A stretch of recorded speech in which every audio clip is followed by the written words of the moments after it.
is up, and welcome to 24 minutes of Not A24. I feel like Borat when I'm calling that out. Not A24.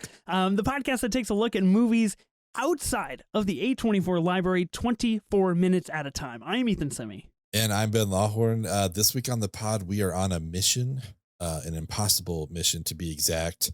We are talking about a movie directed by the man who wrote the opening crawl to Star Wars Episode 4, A New Hope, Mr. Brian De Palma himself. We were talking about Mission Impossible. Mission Impossible! Let's do it, Ben. We're here. We're doing this. Welcome to this podcast. Let me tell you what Mission Impossible is, if you don't know. An American agent under false suspicion of disloyalty must discover and expose the real spy without the help of his organization. 1996 spy classic, like you said, from Brian De Palma. Really the start of the Tom Cruise franchise machine, to be honest, because, I mean, we're coming up on 27 years of Mission Impossible here, which is absolutely wild to say. This is the very first episode ever of our Patreon podcast. Ben, I'm nervous. My heart is pumping, dude. I'm nervous. Man. Same here. Yeah, I've got my Gatorade here just to keep me hydrated because I'm sweating everything out. Sweating bullets. I'm excited. Yeah, this is the Tom Cruise franchise machine. A lot more than The Mummy ended up being and the whole Universal Dark whatever that was. This is the successful Tom Cruise franchise. Yes. So this is the big leagues here. And there are rules to the big leagues. This is not 24 minutes of A24. This is 24 minutes of not A24. So we're doing things differently here on the Patreon. Are you ready to lay out the rules, Ben? Because I mean, if you're watching on YouTube and if you're enjoying this pod, you see there's a timer clicking every single second. Yeah. It gets a little bit more intense on this pod. It really does. We've already killed 2 minutes. Like I'm not feeling good. We're going through. No, we're already about 10% of our pods already up. We haven't even started. Don't put it in percentage, Ben. Don't do that. This is terrible. Okay, let's do the rules of the Patreon. So there will be a live 24-minute timer for every single episode. You can see it down below. Ben has so lovingly themed it to Mission Impossible here. So the stakes are raised even more because the scene is so intense. A true 24-minute episode, something that honestly is quite ironic and impossible to achieve for us on our 24 minutes of A24 pod. So we're challenging ourselves here, and we're doing something different. The timer's currently running, like you said, Ben. So the more time I take to set the stage, the less time we have to talk about Mission Impossible. So I'm going to roll through it. What if we go over 24 minutes? Great question. I'm glad that you asked. Let me answer that very, very quickly for you. The pinwheel of punishment. Dreading it. Yeah, it's bad. It's brutal. We created a podcast brain trust, essentially, and said, hey, Patreon's coming out. We're doing something new. What are some good punishments? And let me tell you, that brain trust did not hold back, dude. If you know who you are. If you're in the brain trust, you gave us some really heater ideas. Listen, they were heaters, but they were heaters directed at me for the most part because they're like, Ben has to watch Interstellar. Ben has to watch The Witch. It's like, no, fuck you guys. This is like for all of us, okay? This isn't just for me. I was loving every single second of it. It was great. So we are going to be spinning the pinwheel of punishment. If we go over 24 minutes, we will be spinning that trademarked pinwheel that we have definitely trademarked for a punishment. And it is not beneficial to either of us. Possibly could be ranging from things like taking a shot of alcohol, taking a shot of really hot sauce, potentially hate watching a scene from movies that we absolutely just cannot stand. There's lots of things on the pinwheel of punishment, and I hope that we don't. I really hope that we don't start the first episode having to spin the wheel going into episode 2. So if we go over, we'll have to spin it at the beginning of the next episode, and that punishment will happen, and we'll see what goes on. We got to work together, Ben. Yeah, I know. I don't want to do any, but I do also want to say, like, it'd be fun to keep them fresh. So if you have ideas for us, yes, please send them in. Let us know, because I don't want to talk about The Witch, and I know Ethan doesn't want to talk about how much he hates Damien Chazelle as much as I would love to hear him talk about that. So if you have any ideas for us for some punishments, please send them in. Yes, please let us know. We're at 24 minutes of 824 on Twitter, Instagram, comment on YouTube, whatever you want to do. There are 5 different punishments currently. We're going to keep some of them under wraps. That way they're a surprise to everybody. And as a patron, I guess in your shoes, you hope that we just go over and punish ourselves. I don't know. We'll see. But we do want to say thank you. This episode is special because it is going on our regular A24 feed as a little teaser to the Patreon. Future episodes, all the way leading up to Mission Impossible Dead Reckoning Part 1, will be exclusive to Patreon. So go check that out. We'll obviously link it on our bios and everything like that. But you will not want to miss that. It is high stakes podcasting. I feel good about that. You could be a May Queen. I mean, what's better than that? Like, come join us. Better than that? Come join us. Come join us. Join the May Queens. Yeah. Okay, Ben, are you ready? Let me just say real quick too. We're gonna be releasing a new episode of the Patreon every Tuesday leading up to Mission Impossible Dead Reckoning Part 1. So regular episodes of the Pod Friday, Patreons on Tuesday. You definitely want to be in on the Patreon. Yeah. Yep. Okay, let's do this, Ben. Wow, we really cut into our time here. I'm not feeling great. Not feeling good. We are not off to a good start. Okay, So Mission Impossible, 1996. This is the single Mission Impossible movie I have ever seen. This is it. Okay. And now I've seen it twice. I have never seen another Mission Impossible movie in my life. And I, for one, cannot wait for us to go on this journey together. I think my life is going to get changed, quite honestly. I mean, I can't wait. We've talked about it. If there's any crossover here for people who have listened to my other podcast, 3 Films, very, famously, Ethan picked the Mission Impossible franchise during our franchise draft. Very successfully picked the Mission Impossible franchise. And then I did air his dirty laundry and let people know he had only seen one of them and just caused riots in the streets. So I'm very happy. I will have you know, go check out Beth Ann Tarpley's new podcast, Cinematic Symphony. Brand new episode just released, and Thomas Carter Rochester just point blank called me out for Mission Impossible. So that legacy rings true to this day, many months later. I'd love seeing it spread amongst the pod family. That's perfect. Thank you, Thomas, for doing that. I'm super excited to be on this journey with you too. I have seen all of these. This is possibly my favorite franchise, and that's feels weird to say because I love the MCU. I love the Harry Potters. Its creator aside, she can rot in hell, but there are some great franchises out there. But if I think about just pure love, it might be Mission Impossible. It's just been my favorite for the longest time. We're gonna get into a couple of my favorites here down the road, but I think this is such a good kickoff. And possibly, I know we're not doing A1 acts anymore, but this would definitely be up there for movies that came from TV shows because this has got to be up there. This is just one of the best to ever do it. Yeah, heartily agree.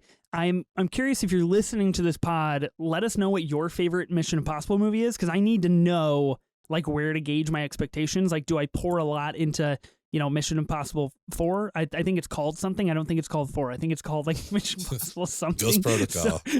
So where do I pour? Where do I put the eggs in my basket here? I need to know.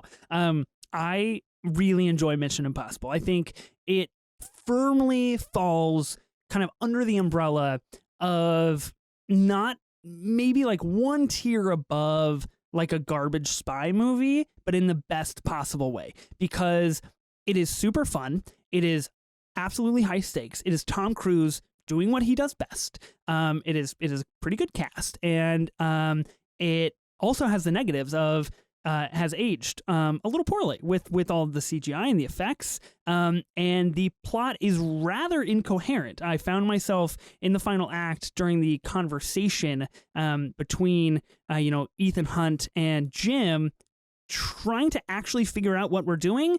Maybe I'm dumb, but I just couldn't really put my thumb on it, to be honest. But I loved it. I loved every single second of it. Yeah, and I think this is one of those things where the plot doesn't necessarily matter too much. I think it tracks. I think it kind of makes sense what he's doing here, playing everyone kind of against each other. But yeah, I think honestly what's aged worse than the CGI is the technology, which is super funny to see in this movie. The glasses are great though. Glasses are awesome, but even just things open up the laptop and taking me to max.com and email max at max. There's just the technology is pretty dated, but it's awesome when you think about how futuristic it was then, you know, and it's like 27 years ago. When I watch this, when he's emailing all of those emails, he gets that really cool animation where like the envelope seals and then it like goes away into into the internet. And I genuinely thought like, why do we not have that anymore? Like whatever happened to these really cool email graphics, you know, like that's kind of cool shit. And I think we need it back. So good. You've got It's mail, so good. you know? You've got mail. Yeah, but seeing all the old floppy disks and all those kind of so things good. was like, it was really fun to see. I think, you know, we'll talk about some stuff I want to get into in my true cinema moments, but it just did a lot of cool things with it, with its cast of characters. And it's nuts to think about what this has become. Because it's kind of absurd. It's always been absurd.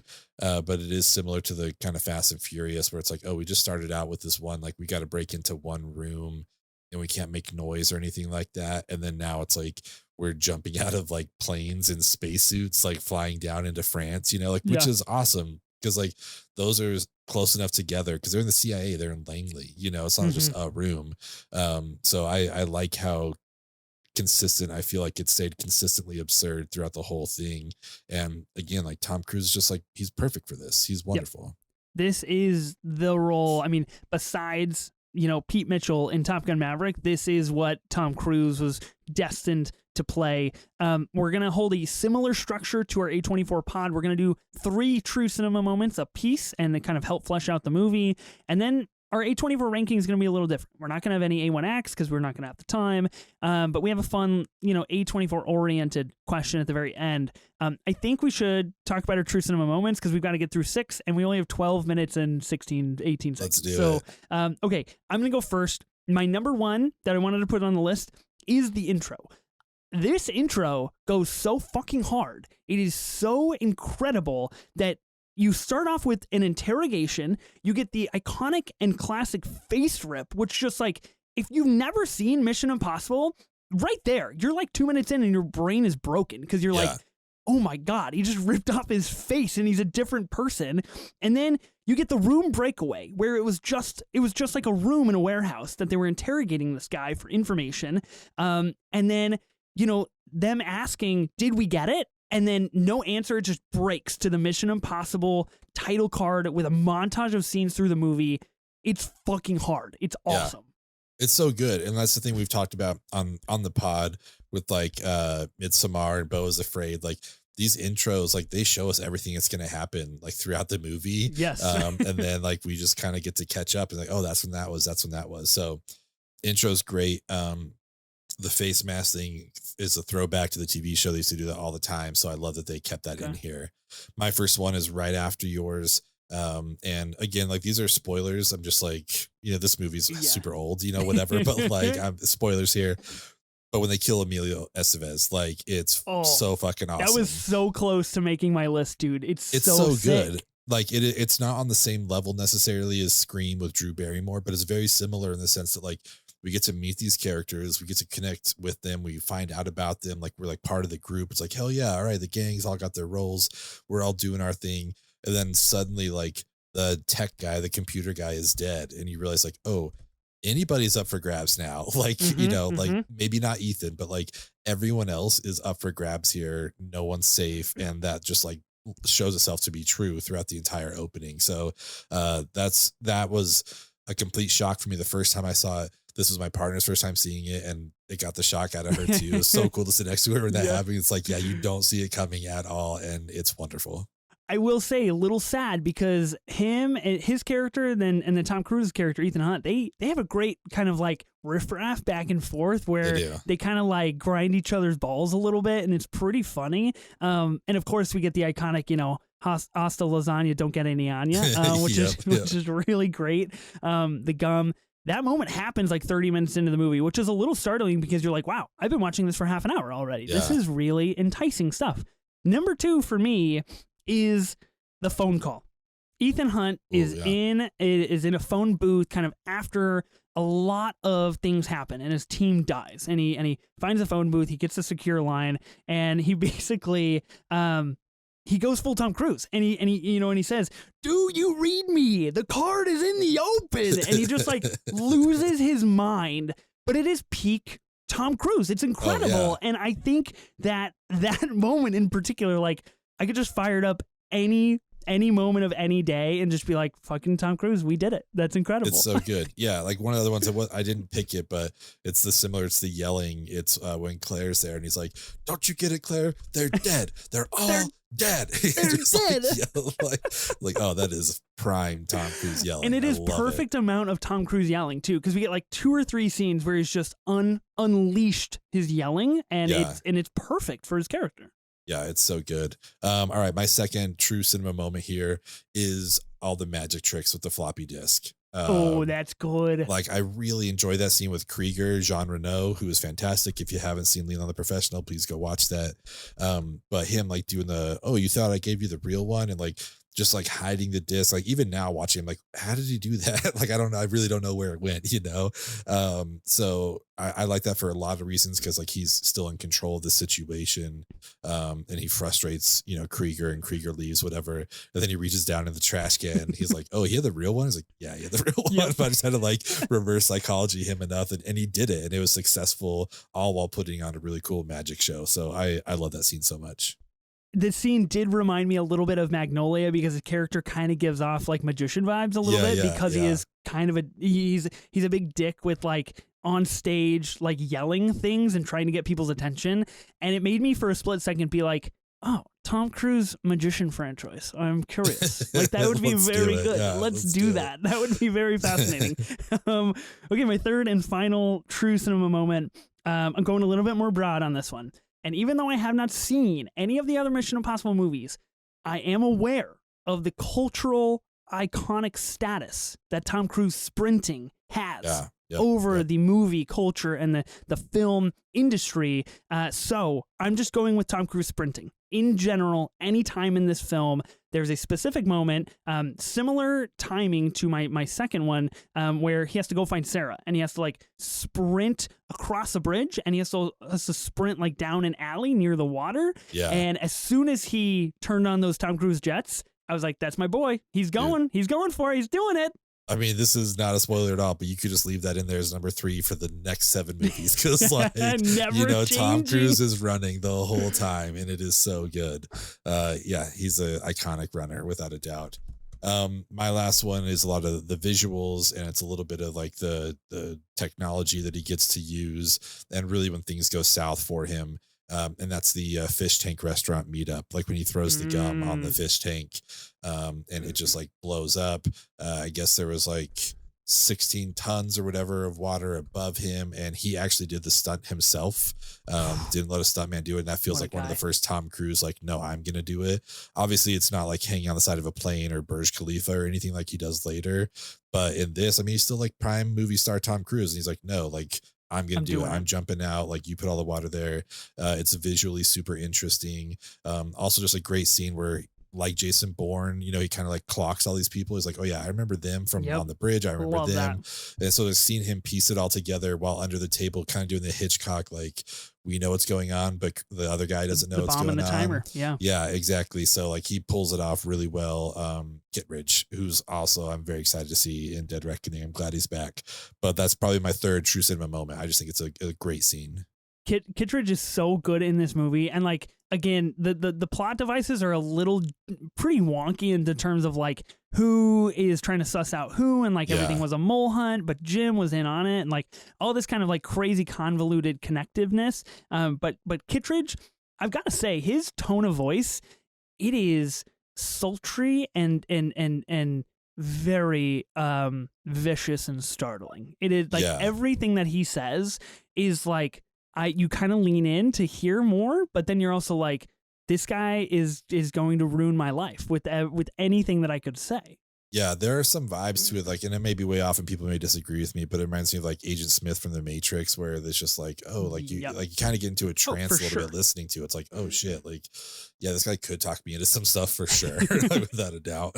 Yeah, don't let Kittredge be your drug dealer. Let's just say that, because you were going to go broke and you were going to go down a bad path. Yeah. Okay, so instead of our A24 ranking, we are going to ask a different question. We are going to ask, would this movie fit into the A24 catalog? Which I think is an interesting exercise, especially going through the Mission Impossible franchise, because going through the A24 catalog, A24, not really an action movie distributor, right? Like, they just don't have any pure action movies. Of course, we know from history they lean exceptionally heavily into, coming of age stories or dramas or horror. It's kind of where they go. The original Mission Impossible, I want you to answer this first. You're going on record as being the first person to ever answer this question. Would it fit into the A24 catalog in your mind? I think there's room for it. Yeah, I think there is a world where this could have been an A24 movie, not with the budget. Obviously, it's like $80 million, so it has to change. But I do think there's an A24 version of this. Like, there is a lot of suspense. They do thrillers. They do all that stuff. There is a lot of the backstabbing and like trying to like put the puzzle together. Like, they've done all that. Obviously, they haven't necessarily done like blow up the helicopter to projectile yourself onto the like bullet train, like that kind of stuff. But I think all the drama parts, all the pulling the mask off, like I think that could fall into the A24 category like pretty well. And this might be the only one out of the whole franchise to do it because it is the beginning. But I feel like you can make that argument for sure. I agree with you for sure. When you get to the end and you realize that Tom Cruise rips off his Jim mask and then Jim was actually there the whole time and like everybody knew everybody was kind of in on it. Yeah. Big A24 vibes where you're just like, oh man, like everybody got fucked and so did I. Like, huge twist, didn't see that coming.